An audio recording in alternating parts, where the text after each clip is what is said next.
Ceci est un livre audio autogénéré par Google. Sécurité et mobilité.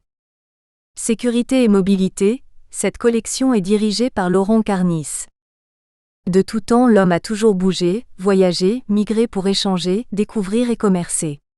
Les sociétés contemporaines se caractérisent par des besoins de mobilité, encore plus importants qu'ils ne l'ont été auparavant. Toutefois, ces mobilités requièrent des moyens de transport, des infrastructures, des organisations. Elles ne peuvent se faire sans que soit assurée la sécurité des hommes et des marchandises.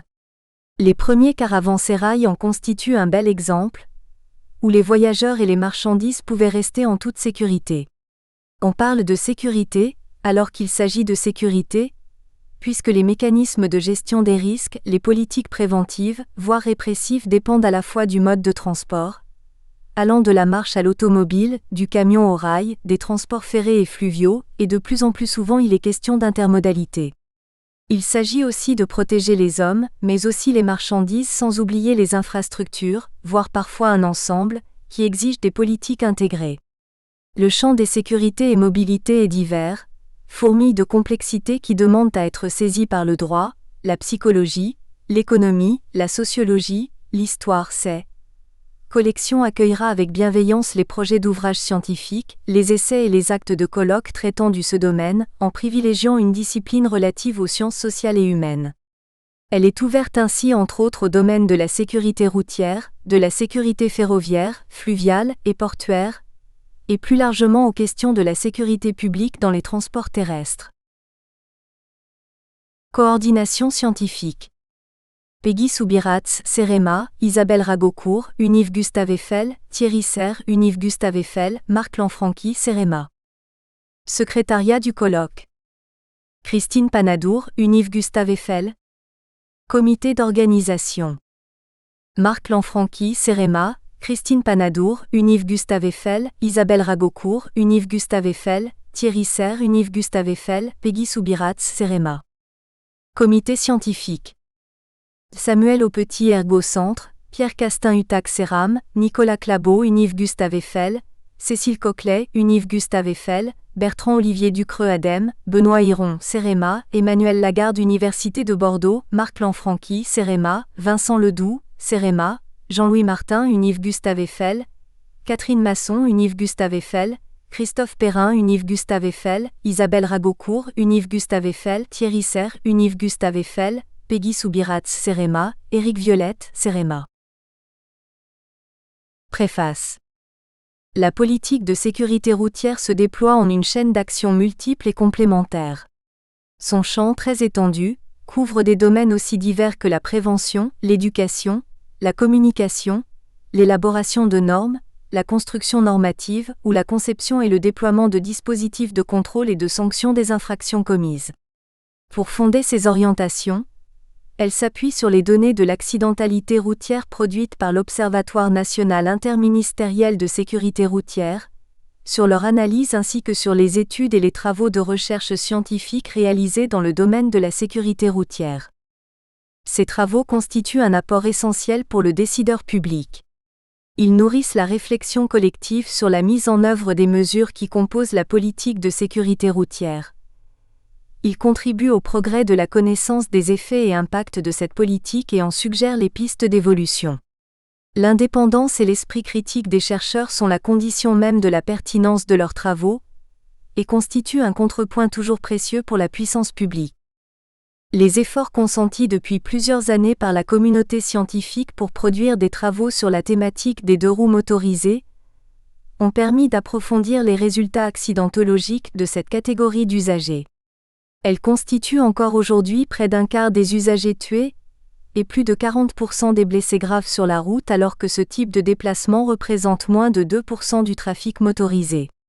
Face à l'impérieuse nécessité de faire baisser cette accidentalité qui reste en France, la plus élevée de l'Union européenne, la délégation à la sécurité routière a inauguré un groupe de travail sous la bannière de la connaissance scientifique pour les motocycles, Cosmos.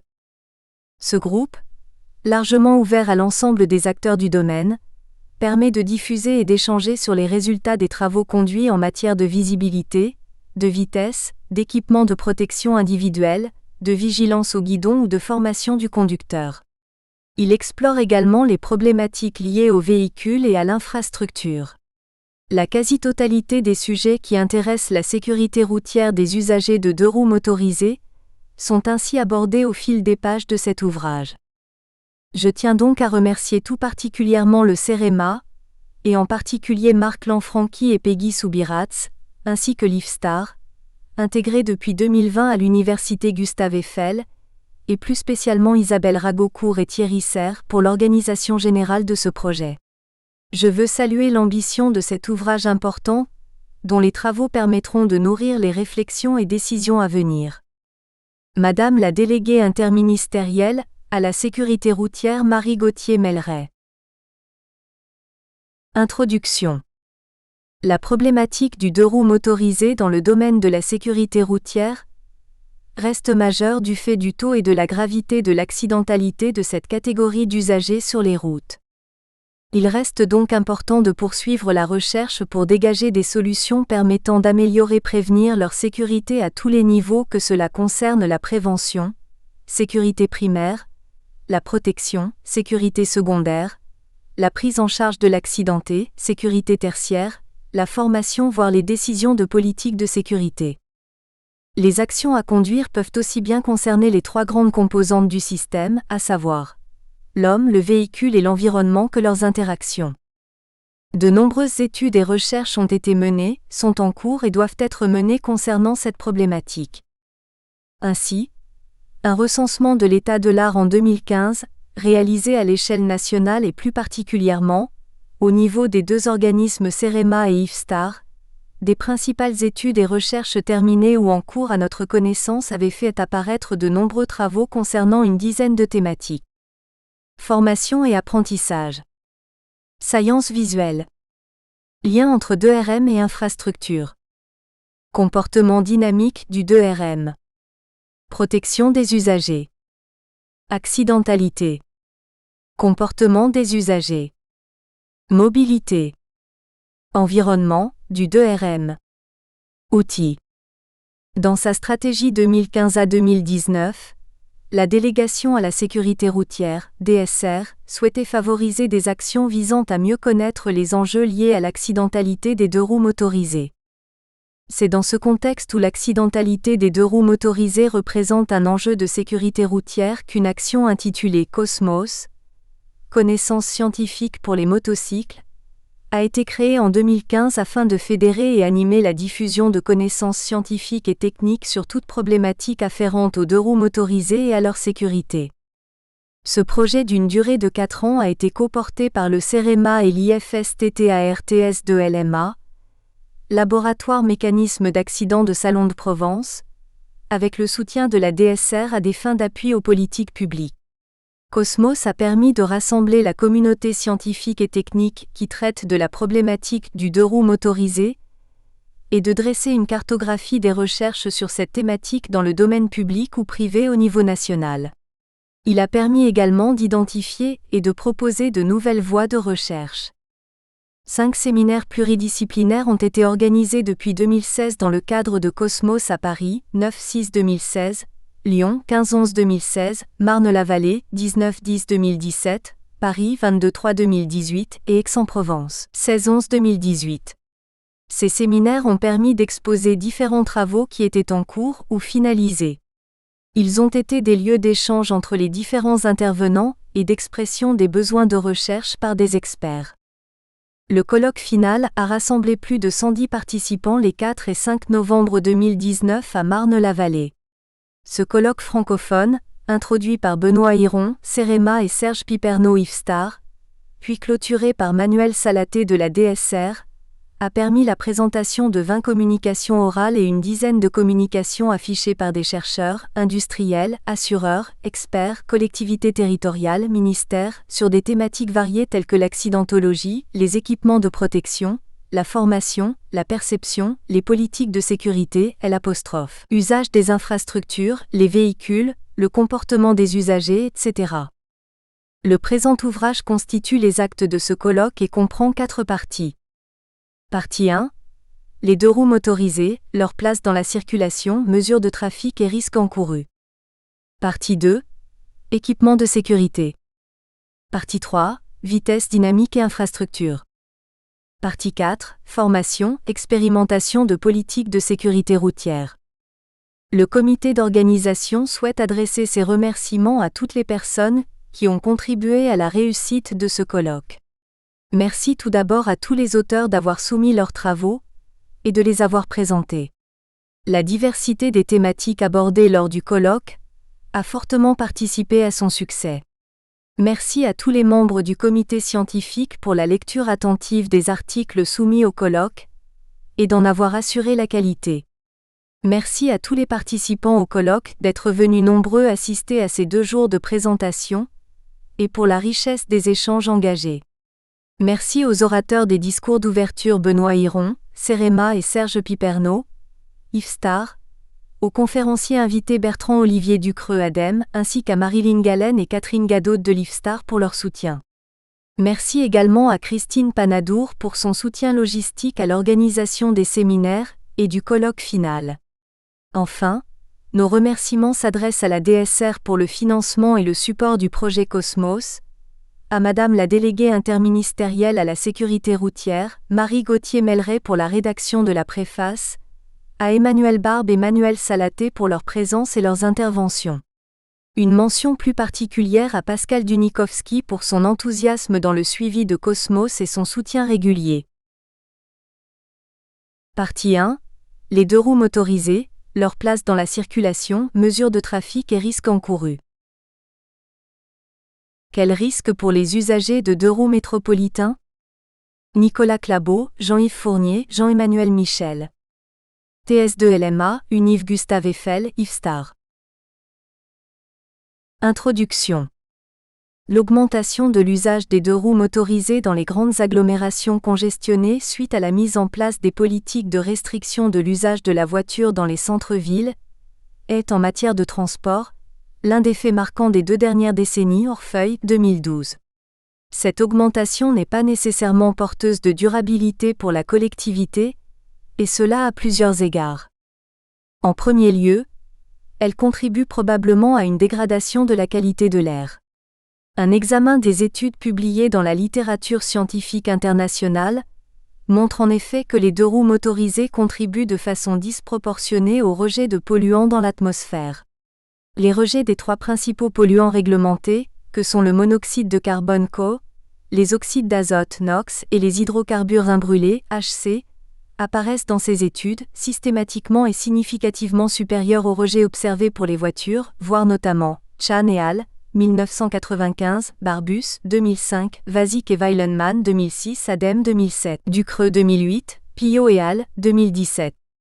Il en est de même pour les polluants non réglementés, Barbus 2005. En deuxième lieu, l'augmentation de la circulation des 2 roues motorisées dans les grandes agglomérations contribue très probablement à une augmentation des émissions sonores dues au trafic routier.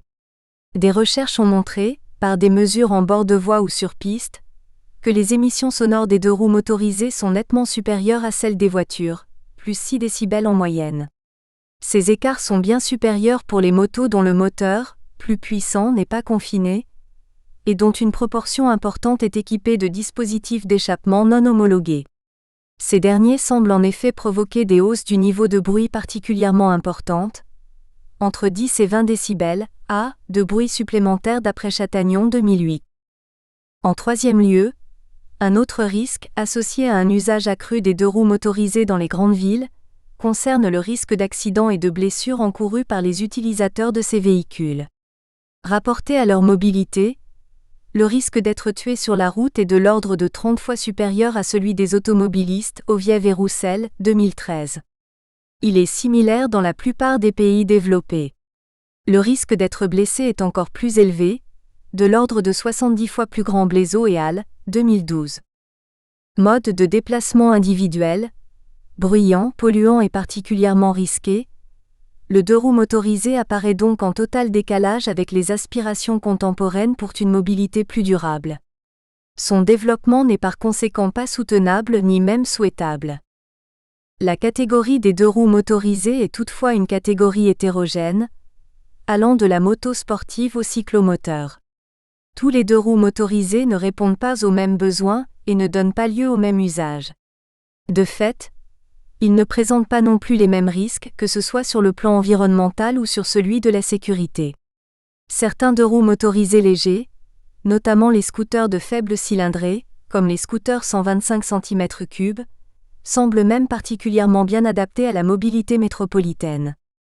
Peu encombrants, légers, maniables, équipés d'une transmission automatique, d'un coffre et d'un plancher qui ne nécessitent pas d'avoir à enfourcher le véhicule, parfois équipés de 3 ou 4 roues pour plus de stabilité, ces véhicules ne sont pas dépourvus d'avantages, y compris pour la collectivité.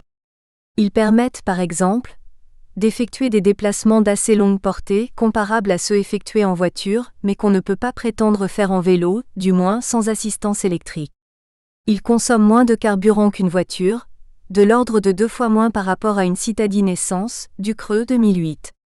Ils émettent de fait nettement moins de gaz à effet de serre, plus de 2 fois moins, du Creux 2008. Ces véhicules consomment également nettement moins d'espace, ce qui n'est pas sans intérêt pour les métropoles. Pour être stationné par exemple, ils nécessitent 4 fois moins d'espace qu'une voiture Certu 2011. Ils ne nécessitent pas non plus une tonne de matière pour transporter 1,2 personnes, ce qui correspond au taux d'occupation moyen en France lors de trajets locaux de semaine, Ketlar 2010. Ils peuvent contribuer à réduire la congestion routière et plus généralement, la congestion dans les transports. Quant aux émissions polluantes et sonores, ces véhicules ont vu leurs émissions baisser avec le passage de la norme Euro 4 2016 à 2018. Elles devraient baisser de manière encore plus sensible pour la norme Euro 5 prévue en 2020 à 2021, qui est en cohérence avec les limites imposées aux voitures, en attendant la motorisation électrique qui semble bien adaptée à ces véhicules, Pio et Al, 2017. En ce qui concerne leur potentiel de substitution aux déplacements automobiles, il est, dans les métropoles, très important. D'après Orfeuille 2014-2015, en Île-de-France, l'usage de petits véhicules métropolitains à forte urbanité comportant 1 ou 2 places, à 2, 3 ou 4 roues, dérivés de scooters ou de petites voitures, à motorisation électrique et ayant une vitesse de pointe limitée, pourraient remplacer au moins un tiers des circulations automobiles. Reste alors le problème de leur insécurité, qui constitue un frein à leur développement. Il n'existe pourtant pas de connaissances sur les risques encourus par les utilisateurs de ces véhicules en ville. La plupart des études conduites portent en effet sur la catégorie des deux roues motorisées dans son ensemble, pour tout type d'usage et d'environnement confondus, usage utilitaire en ville versus usage récréatif en dehors des villes par exemple. Les scooters adaptés à un usage métropolitain ne se démarqueraient-ils pas et ne donneraient-ils pas lieu à un risque d'accident plus modéré pour leurs occupants, similaire par exemple à celui observé pour les cyclistes? Nous rendons compte dans les pages qui suivent d'une recherche qui avait pour principal objectif d'estimer le risque de blessure des utilisateurs de scooters à vocation métropolitaine, dans le centre d'une métropole. Afin de disposer d'effectifs suffisants, nous avons fait porter les analyses sur les conducteurs de scooters 125 cm3, particulièrement nombreux dans le centre des grandes agglomérations. Ce travail a été conduit dans le cadre du projet ANR-RED, les risques émergents de la mobilité durable. 1. Méthode et données. Les investigations ont porté sur 25 sections de rues situées dans la ville de Marseille, représentant 30 km de réseau, voire figure 1. La démarche a consisté à rapporter le nombre de conducteurs blessés en scooter 125 cm3 au cours des années 2007 à 2015 à l'exposition au risque au cours de la même période. Les effectifs de conducteurs de scooters blessés sur ces axes au cours des années étudiées ont été déterminés à partir des procès-verbaux de police. En ce qui concerne l'exposition au risque, celle-ci a été exprimée de 2 façons différentes. Le nombre de kilomètres parcourus et le temps passé par les conducteurs de scooters 125 cm3 sur les axes et la période étudiée. Pour les kilomètres parcourus, nous nous sommes appuyés sur les données collectées dans le cadre de recherches antérieures, voir par exemple Michel et Al, 2013. La démarche a consisté à multiplier le nombre de conducteurs de scooters ayant circulé annuellement sur chaque section par la longueur de la section. Pour l'estimation du temps passé par les conducteurs de scooters 125 cm3 sur les axes étudiés, Une campagne d'observation ad hoc a été réalisée tout au long de l'année 2018 par session de 2 heures d'observation fixées aléatoirement parmi l'ensemble des jours ouvrés de l'année. La mesure du temps passé était réalisée par 2 enquêteurs en communication radio. Le premier enregistrait le temps de passage des scooters 125 cm3 à une extrémité de l'axe et transmettait au second enquêteur situé à l'autre extrémité un ensemble de signes distinctifs lui permettant de le reconnaître, comme par exemple le modèle du scooter, sa couleur, sa cylindrée, la couleur du casque du conducteur. Lorsque le second enquêteur identifiait l'usager en question, il notait son temps de passage, ce qui permettait d'estimer un temps de parcours sur l'ensemble de l'axe. Figure 1. Localisation des sections étudiées dans le réseau de circulation de la ville de Marseille. Le rapport du nombre de conducteurs blessés au nombre de kilomètres parcourus et au temps passé sur les axes a alors permis d'estimer un taux d'incidence d'être blessé et son intervalle de confiance à 95% sur chaque axe. Un taux commun à l'ensemble des sites a également été estimé par des techniques statistiques d'agrégation de résultats généralement employées lors de méta-analyses.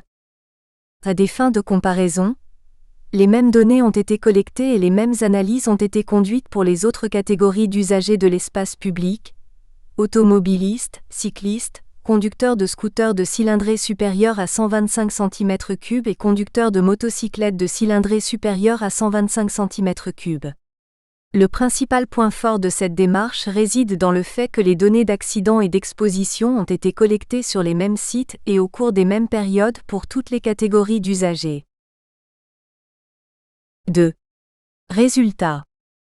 L'étude des procès-verbaux recensés au cours des 9 années étudiées montre que 231 conducteurs de scooters 125 cm3 ont été blessés dans un accident de la circulation alors qu'ils circulaient sur l'une des 25 sections étudiées.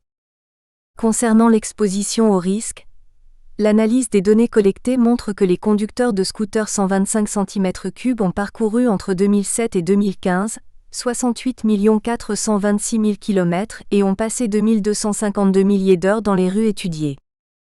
Le tableau 1 présente les résultats pour chacune des catégories d'usagers étudiés. Tableau 1. Effectif de conducteurs blessés au cours d'un accident de la circulation et exposition au risque selon les différentes catégories d'usagers étudiés. 25 sections années 2007 à 2015. La figure 2 présente les taux d'incidence d'être blessés pour les différentes catégories d'usagers, selon le nombre de kilomètres parcourus. On observe que les conducteurs de scooters 125 cm3 ont un risque de se blesser, significativement supérieur au risque encouru par les automobilistes. Il est de l'ordre de 12 fois supérieur, T égale 11,75, IC à 95%, 8,63, 16,00. En revanche, le risque apparaît proche du risque encouru par les cyclistes. La différence n'est pas significative. Les utilisateurs de scooters et de motos de plus grosse cylindrée semblent en revanche avoir un risque supérieur, même si là encore la différence n'est pas significative. Figure 2. Taux d'incidence d'être blessé et intervalle de confiance à 95% selon les kilomètres parcourus, 25 sections, période 2007 à 2015. Figure 3. Taux d'incidence d'être blessé et intervalle de confiance à 95% selon le temps passé, 25 sections, période 2007 à 2015. Pour 10 000 heures passées dans l'espace public, les résultats sont assez proches de ceux obtenus par kilomètre parcouru. Le risque des conducteurs de scooters 125 cm3 devient cependant ici significativement supérieur au risque des cyclistes. Il est 2,1 fois supérieur, avec IC à 95%, 1,49, 2,94, figure 3. Le tableau 2 donne les taux d'incidence relatifs selon les catégories d'usagers et selon les deux types mesures de l'exposition au risque. Tableau 2. Ratio entre le taux d'incidence d'être blessé de chaque type d'usager et celui des conducteurs de scooters 125 cm3, selon les différentes mesures d'exposition, 25 sections, période 2007 à 2015. Conclusion. Les résultats qui viennent d'être présentés suggèrent que, dans le centre d'une métropole, le risque de blessure des usagers de scooters 125 cm3 serait proche du risque encouru par les cyclistes selon les kilomètres parcourus et de l'ordre de 2 fois supérieur selon le temps passé dans l'espace public. Il serait en revanche considérablement plus élevé que le risque des automobilistes, quelle que soit la mesure d'exposition utilisée. Les autres catégories de motocyclistes auraient en revanche un risque supérieur. Ces résultats sont cohérents avec ceux obtenus par Martin et al. 2001, qui trouvent que dans le centre de Londres, le risque d'accident des motocyclistes, toutes catégories confondues, est similaire à celui des cyclistes. Des travaux épidémiologiques ont toutefois montré que les données d'accidents issues de la police, sur lesquelles nous nous sommes appuyés dans cette recherche, ne recensent qu'une partie des blessés des accidents de la route. Des travaux récents montrent que ce sous-recensement est encore plus important chez les cyclistes par rapport aux automobilistes et aux motocyclistes. Amoros et al. 2019 estime par exemple qu'en France, le nombre total de blessés en vélo serait en réalité 15 fois plus important que celui issu des données de police, alors que pour les automobilistes et les motocyclistes, il serait respectivement 3,4 et 4 fois supérieur. Si on fait l'hypothèse que ce sous-recensement est similaire sur les axes étudiés, et qu'il ne varie pas entre les différentes catégories de deux-roues motorisés et de vélos, les usagers de scooters 125 cm3 seraient alors les usagers de la route ayant le risque de blessure le plus faible, selon les kilomètres parcourus, 35% plus faible que les cyclistes, exception faite des automobilistes. Pour 10 000 heures passées sur la route, leur risque serait 20% supérieur au risque des cyclistes. Ce résultat est cohérent avec les résultats de Blaiseau et al. 2012, qui observent dans le Rhône, en s'appuyant sur des données hospitalières, que les usagers de deux-roues motorisés auraient un risque de blessure par kilomètre parcouru, similaire à celui des cyclistes. Par heure passée sur la route, il serait en revanche 5 fois supérieur. Les résultats obtenus par Blaiseau et al. 2012 concernent cependant toutes les catégories de deux-roues motorisées confondues, dont les motocyclettes de grosse cylindrée et les cyclomoteurs particulièrement à risque, Vlaudjani et al. 2012, Blackman et Haworth, 2013. En ce qui concerne le risque des conducteurs de scooters à 3 roues, nous n'avons pas pu l'estimer dans cette recherche, faute d'effectifs suffisants. Des travaux antérieurs ont toutefois montré qu'ils auraient un risque encore inférieur à celui des conducteurs de scooters 125 cm3, de l'ordre de 30% inférieur d'après Petit 2016. Les travaux que nous venons de présenter souffrent toutefois d'un certain nombre de limites. En premier lieu, les effectifs d'accidents, en particulier pour les cyclistes, restent assez faibles. D'autre part, ils traitent du risque sur des artères du réseau de circulation de la ville de Marseille. D'autres investigations portant sur d'autres types de voies et sur d'autres terrains seraient nécessaires. Ensuite, nous nous sommes intéressés dans cette recherche au risque de blessure, quelle que soit la gravité des blessures. Même si le risque de blessure des conducteurs de scooters 125 cm3 est proche de celui des cyclistes, il est possible que la gravité de leurs lésions soit plus forte, en raison de vitesses pratiquées plus élevées. D'autres investigations s'appuyant sur le registre du Rhône et sur les données collectées par OU 2018 pourraient être riches d'enseignements sur ce point. Plus généralement, un certain nombre de facteurs de confusion, comme l'âge par exemple, n'ont pas non plus été contrôlés. En outre, nous n'avons pas pu traiter de la question de la gravité externe.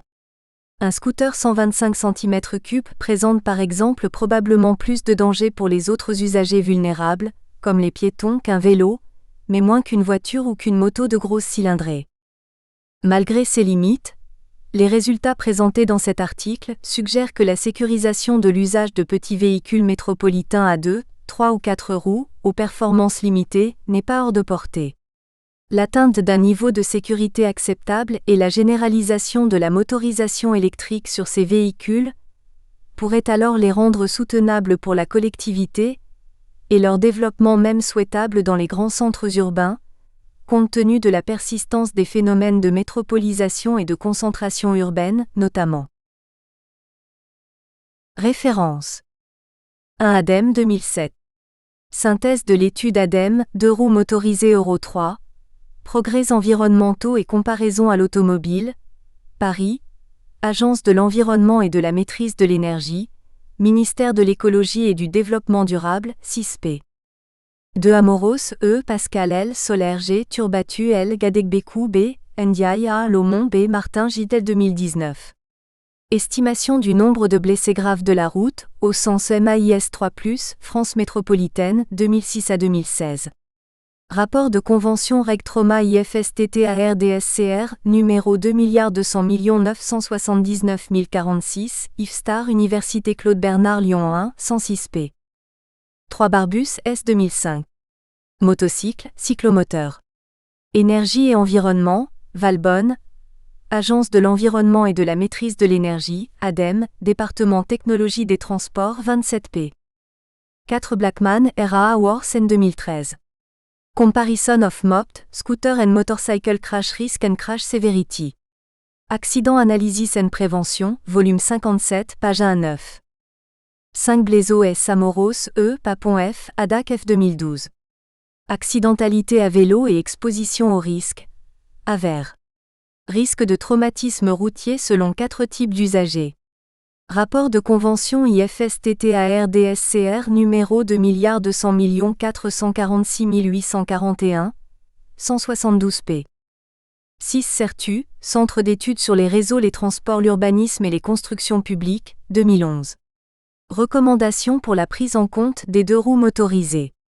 Aménager et gérer les infrastructures, Lyon, édition du CERTU 163p. 7 Chan CC Nien CK Tsai CY GR 1995. Comparison of Tailpipe Emission from Motorcycles and Passenger Car, Journal of the Air and Waste Management Association, volume 45, 2, page 116 à 124. 8 Ducreux, BO 2008. Comparaison entre 2 roues à moteur et voiture. Profil de conduite, consommation de carburant et émissions des gaz d'échappement en utilisation quotidienne, Valbonne, ADEME 14p. 9 Martin B. Full S. Robertson S. 2001. Motorcycling and Congestion.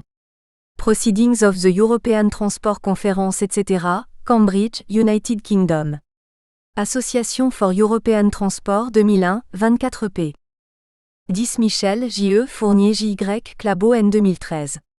Place des 2 roues motorisées dans la circulation urbaine.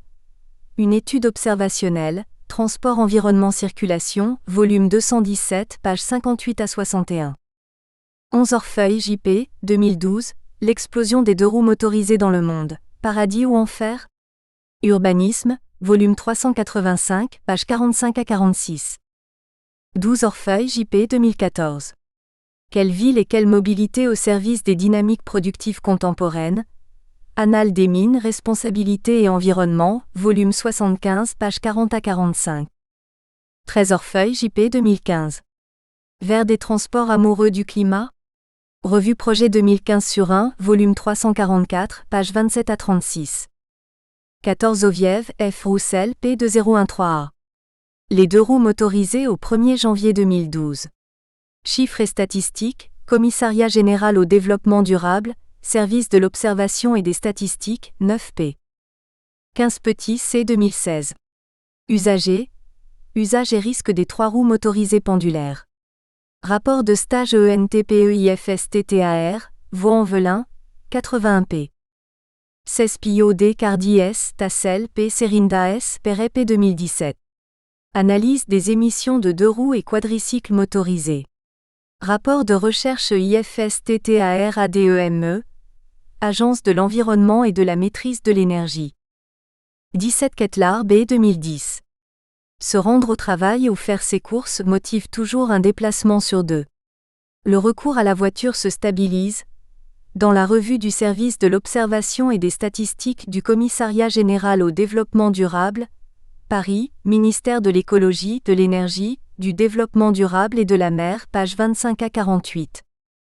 18 Vasy KM, Weilenmann Monsieur 2006. Comparison of Real World Emission from Two-Wheelers and Passenger Car, Environmental Science and Technology, volume 40, 1, page 149 à 154. 19 Laudjani, E. Yanis G. Golias JC 2012. Overview of Critical Risk Factors in Power Two-Wheeler Safety. Accident Analysis and Prévention, volume 49, page 12 à 22. 20 août dès 2018. Quantification des causes des accidents de 2-3 roues motorisées et de leurs conséquences corporelles. Approche épidémiologique. Thèse de doctorat, Université de Lyon. Discipline, épidémiologie, Lyon 210p. Typologie d'accident des deux roues motorisées et causes associées. Réaka Krishnakumar, Véronique Hervé, Alain Martin, Falou Wadji, Philippe Chrétien. CEESAR, Centre européen études de sécurité et analyse des risques. Introduction. Au cours des 20 dernières années, la plupart des États membres sont parvenus à une forte réduction de la mortalité, de plus de 50% pour certains, mais la sécurité routière reste un problème sociétal majeur au sein de l'Union européenne. Après 2 années de stagnation, le nombre de tués sur les routes a baissé de 2% en 2016 et de 2% supplémentaires en 2017, où 25 300 personnes ont été tuées sur les routes européennes et 135 000 grièvement blessées.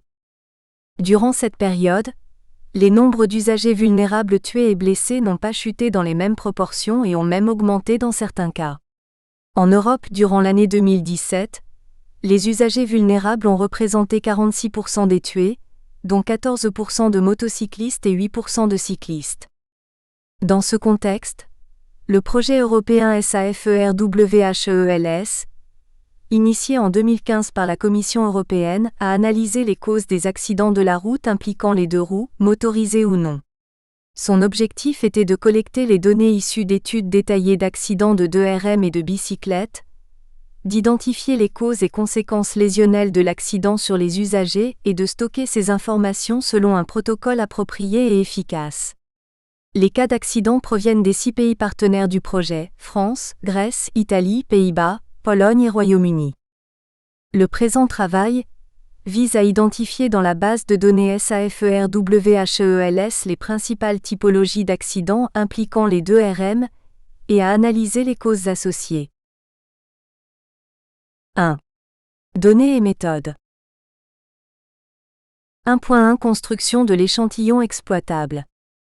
La base de données SAFER-WHELS regroupe le codage de 466 accidents impliquant au moins un deux roues motorisé ou une bicyclette, représentant 848 véhicules et 895 usagers.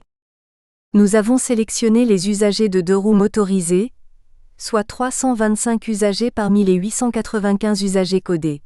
Cela représente 305 véhicules, 2RM, impliqués dans 298 accidents. Ensuite, nous nous sommes intéressés uniquement aux usagers de 2RM tués ou blessés gravement, blessés avec un mets supérieur ou égal à 3, impliqués dans les accidents seuls en cause ou à deux véhicules. Cet échantillon de 157 usagers est constitué de 57 tués et 100 blessés graves, représentant 149 2RM et 149 accidents. En excluant les cas où la modalité de la variable configuration d'accident est inconnue, l'échantillon exploitable est de 127 tués et blessés graves, chiffres regroupés, représentant 121 2RM et 121 accidents. 1.2 Typologie d'accidents. Elles ont été définies en regroupant par similitude les configurations d'accidents, variable configuration d'accident issue de Dakota Accident Type. Pour chaque accident analysé, une configuration d'accident a été associée en fonction du nombre d'acteurs impliqués dans l'accident, de la configuration du lieu de l'accident et des manœuvres avant la collision. À partir de ces configurations d'accident, les typologies d'accident ont été créées en prenant en compte le nombre d'acteurs impliqués dans l'accident, les trajectoires, la position des véhicules avant l'accident et leur direction. Les paramètres liés à l'infrastructure routière, intersections, virages, etc., n'ont pas été inclus dans la définition de la typologie, excepté pour les accidents impliquant un seul véhicule pour lesquels le tracé de la route a été considéré. Le regroupement des pictogrammes a permis de créer environ 30 typologies d'accidents pour les accidents impliquant au moins un tué ou un blessé grave. Les typologies les plus fréquentes, 22, en termes de gravité, nombre de tués ou blessés graves, ont été classées en 5 groupes. Figure 1. 1 en traversée, 2 RM et véhicules adverses allant tout droit, issus de directions perpendiculaires. 2 en tournant, 2 RM ou véhicules adverses tournant gauche ou droite, l'autre allant tout droit. 3 en longitudinal, 2 RM et véhicules adverses provenant de la même direction. 4.2 RM seul en cause, perte de guidage. 5 autres, perte de contrôle et autres accidents. Figure 1.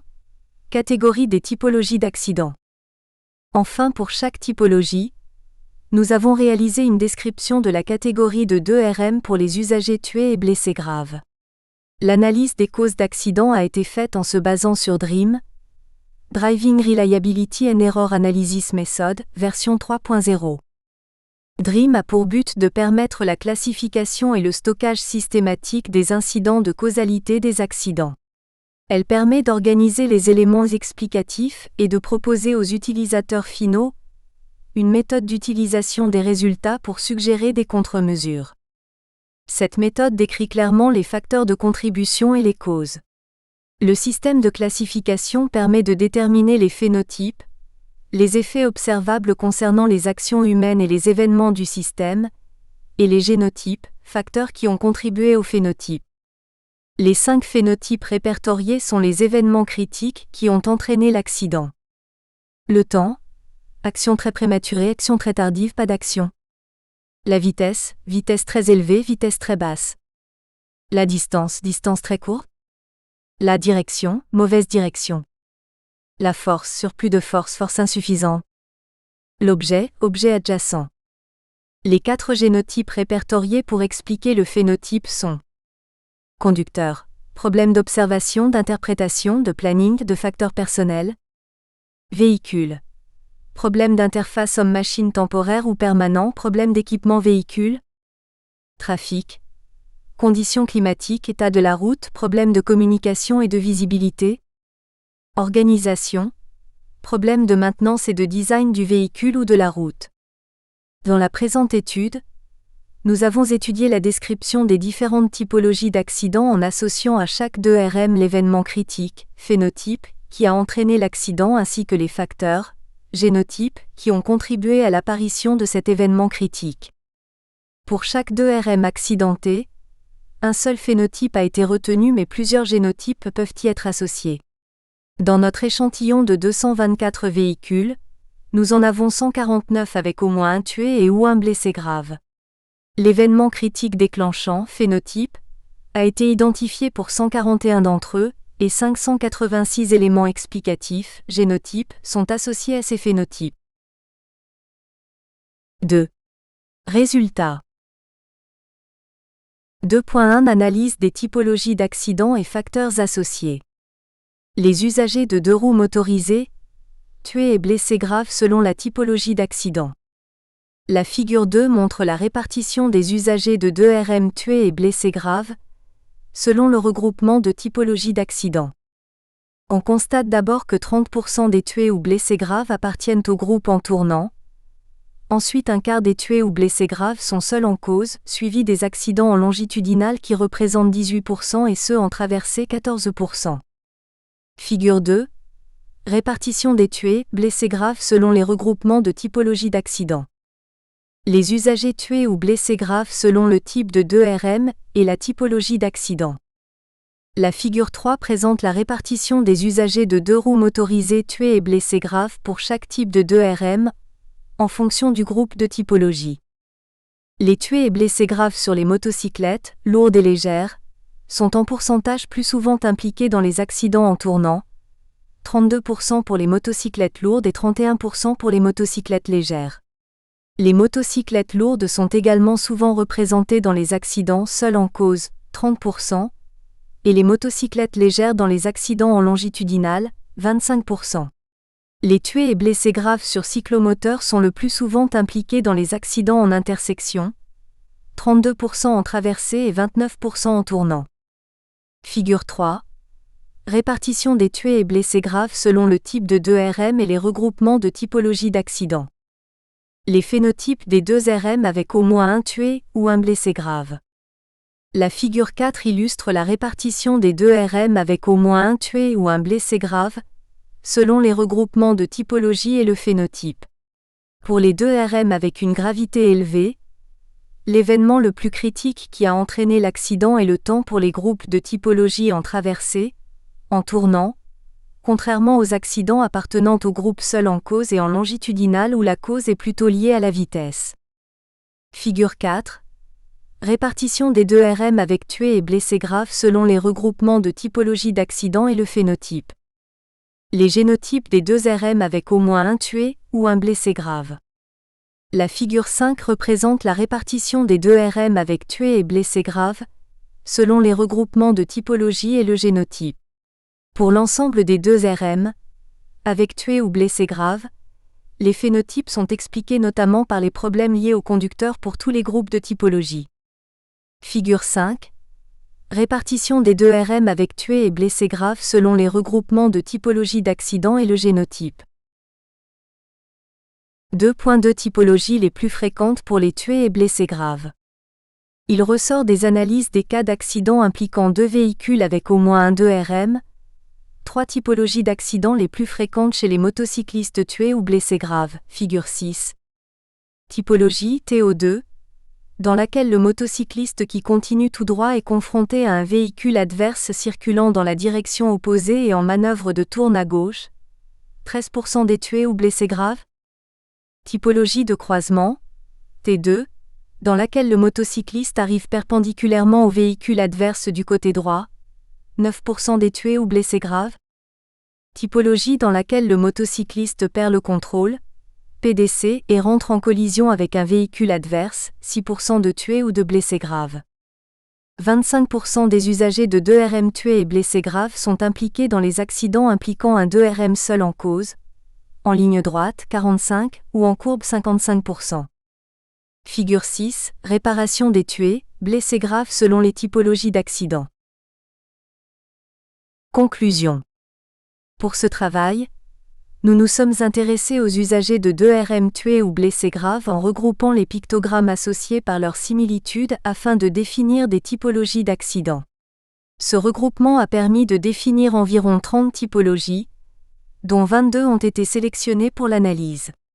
Dans un second temps, les typologies sélectionnées ont été regroupées dans 5 groupes, en traversée, en tournant, longitudinal, seul en cause, autres, et analysées en fonction des véhicules. Il ressort des analyses que le regroupement 2 RM est problématique pour la typologie des accidents, car celle des motocyclettes lourdes, moto, est très différente de celle d'un cyclomoteur.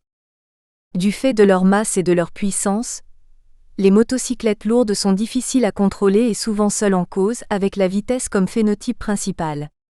On constate que 32% des tués ou blessés graves en motocyclette lourde sont impliqués dans des accidents en tournant, et 30% seuls en cause. La problématique des traversées est plus présente chez les cyclomoteurs, avec un phénotype principal de gestion temporelle, lié au génotype conducteur. Parmi les cas d'accidents impliquant 2 véhicules, 3 typologies d'accidents sont plus fréquentes chez les motocyclistes tués ou blessés graves. TO2, où le motocycliste allant tout droit est confronté à un véhicule adverse circulant dans la direction opposée et en manœuvre de tourne à gauche et coupant la route aux 2 RM, 13%. T2, où le motocycliste arrive perpendiculairement au véhicule adverse du côté droit, 9%. PDC, où le motocycliste perd le contrôle et entre en collision avec un véhicule adverse, 6%. Il est important de noter que les KSAFERWHELS sont issus d'études détaillées d'accidents. L'objectif de ce projet n'était pas de rechercher la représentativité statistique, mais de comprendre les mécanismes accidentels et leurs causes associées. Remerciements. Les auteurs tiennent à remercier tous les partenaires qui ont contribué à la réalisation du projet européen SAFERWHELS, Université de Loughborough, Royaume-Uni, SWOV Pays-Bas, CERTHHIT, Grèce, CTL Italie, ITS Pologne, NTUA Grèce.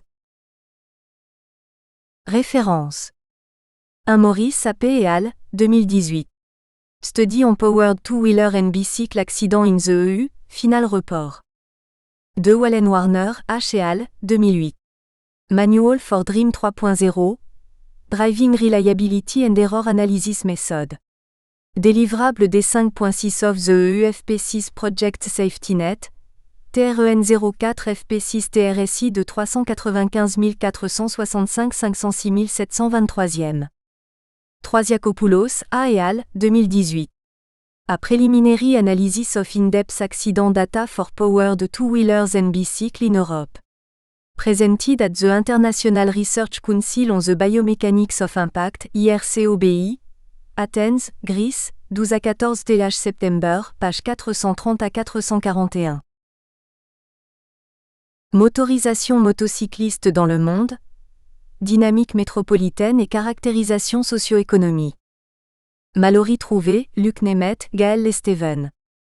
LVMT UMRT 9403, École des Ponts, Univ Gustave Eiffel, IFSTAR. Introduction. Le motocycle est traditionnellement considéré comme une étape intermédiaire dans la motorisation des ménages, précédant l'acquisition d'une automobile, William et al., 2002. En effet, son coût moindre par rapport à l'automobile en fait souvent le seul mode motorisé accessible à une large partie de la population. Les dynamiques de motorisation rapide actuellement observées dans les métropoles de pays émergents remettent en question ce schéma classique avec l'émergence de nouveaux usages du motocycle dans de nombreuses villes d'Asie, d'Amérique latine ou d'Afrique subsaharienne.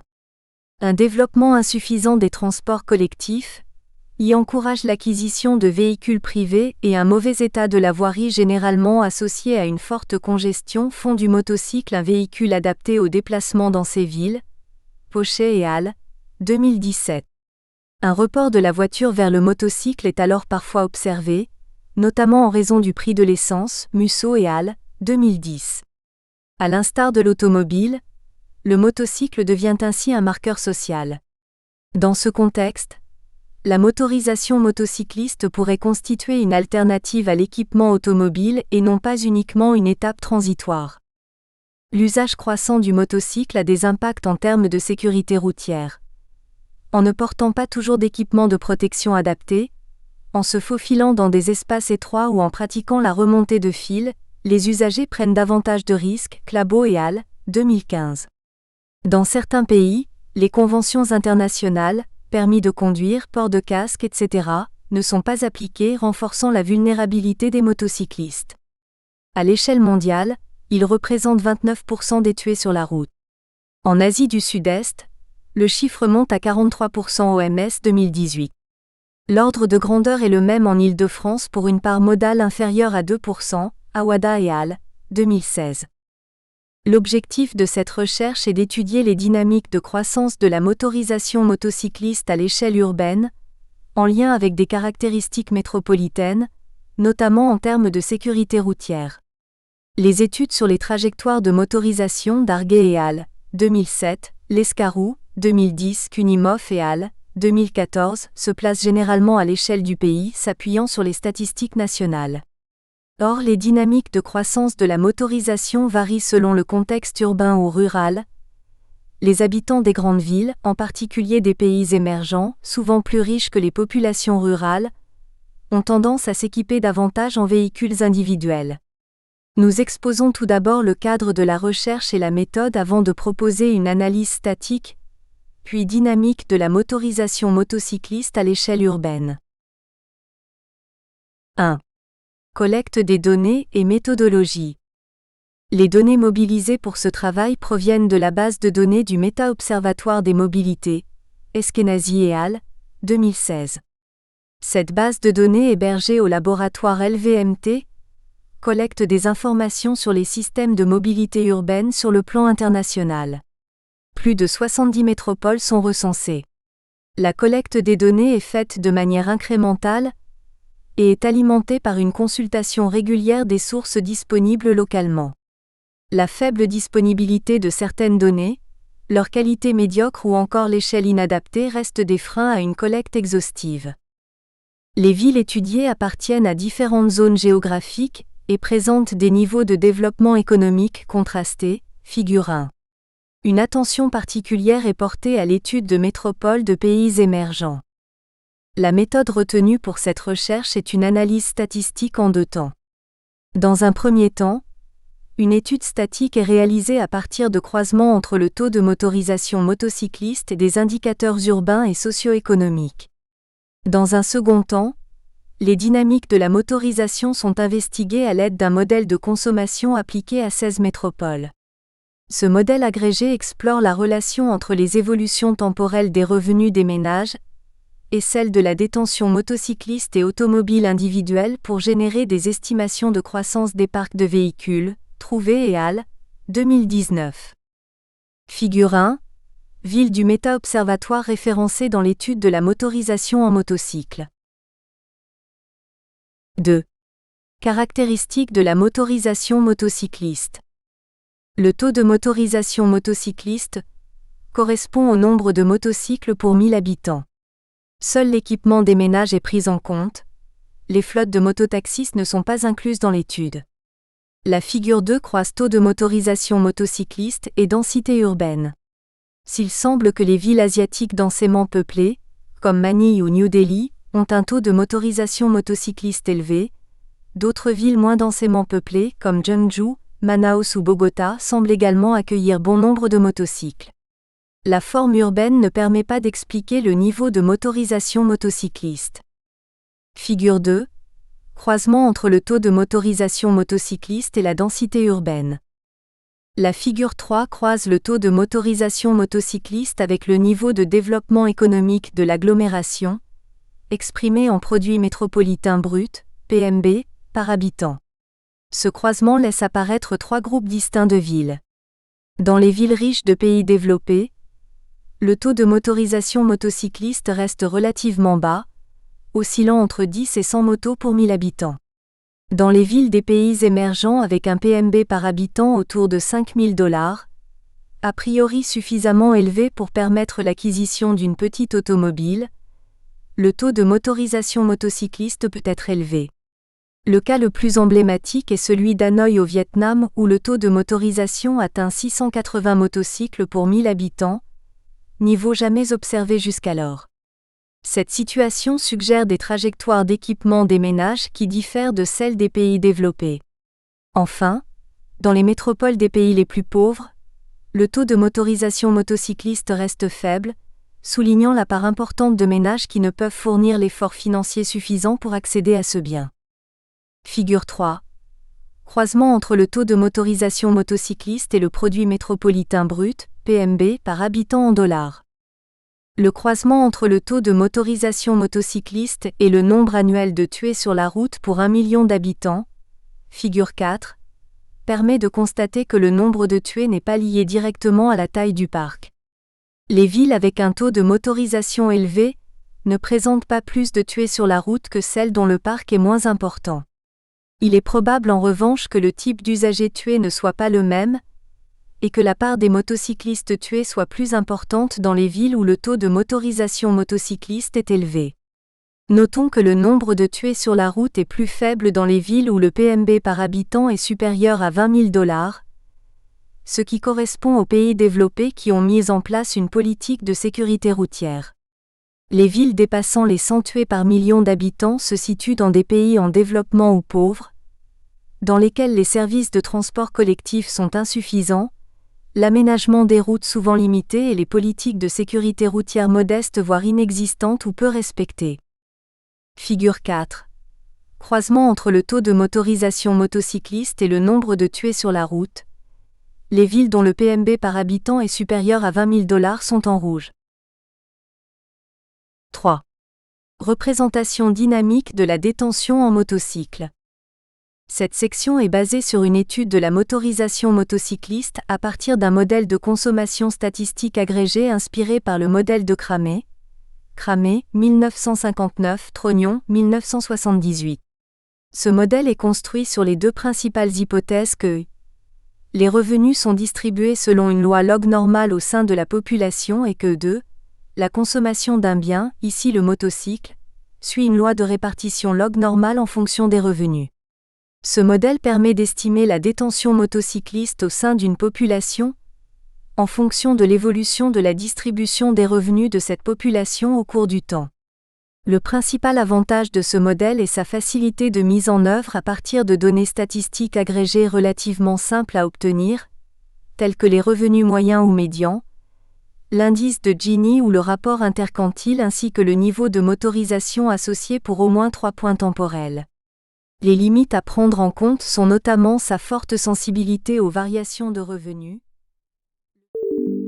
Nous espérons que vous avez apprécié cet aperçu. Pour continuer à écouter ce livre audio sur Google Play Livres, utilisez le lien dans la description de la vidéo.